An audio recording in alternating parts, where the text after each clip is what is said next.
The Bay Area's rock station, 107.7 The Bone.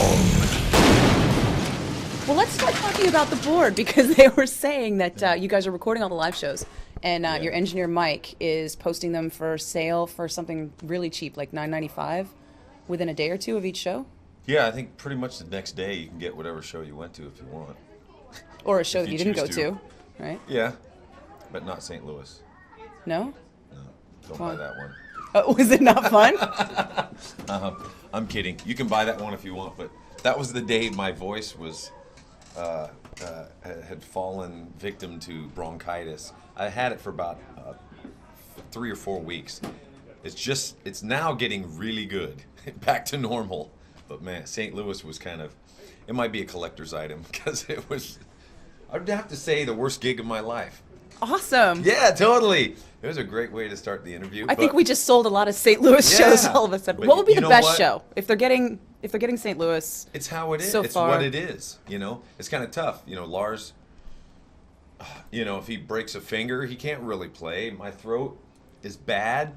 It's like, go play. It's like, well, all right. It's kind of tough. It's kind of tough being. I feel I talk on the radio, and I just had bronchitis the last month too. Oh, it sucks. It really sucks. And then as soon as you finish the song, you're like, Yeah. You sound like a coal miner. If your hand's messed up or something, people can see it. Like, oh man, that's a bummer. It's like, oh, you're sick. What's the matter with you? Get over it. Do you want to cough into the mic and be like, here, listen, this is how bad it is? Well, when you can't breathe, there's something. Breathing's pretty important at times, especially running around on stage for 2 hours. So when did you guys start doing this live show thing that people can post? Because it's not just a Met fan club thing, right? It's an accessible to anybody who wants to go to MetallicaLive.com. Yeah, that's true. Well, it kind of was a continuation of the taper section, I guess you'd call it, in the old days. Back the old days, 5 years ago or something. Pre-craziness on the internet. Because you had a taper section at the Fillmore shows. I remember that. Yeah, we had taper sections. It was one of those things to kind of at least flood the bootleg market. So everyone had it. So it wasn't, people black marketing or using, making money off you. So we just flooded it.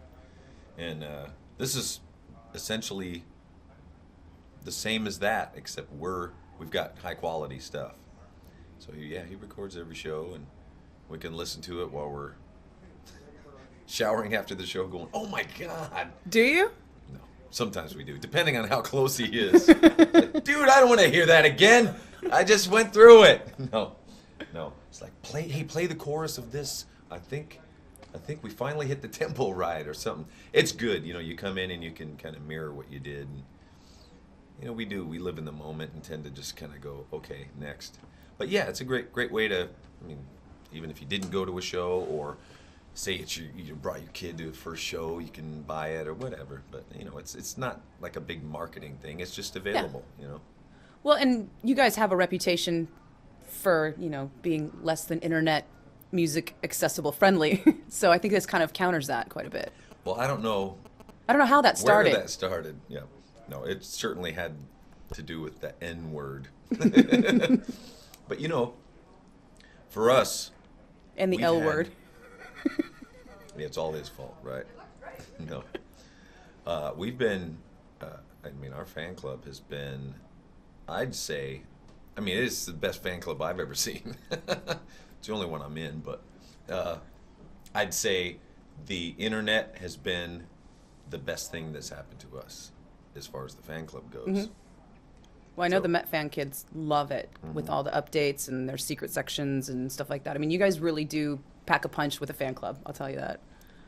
Well, yeah, especially when, a band like us, when you're down for 5 years, taking a break, recording a record, it's nice to stay in contact still, because people tend to forget and move on.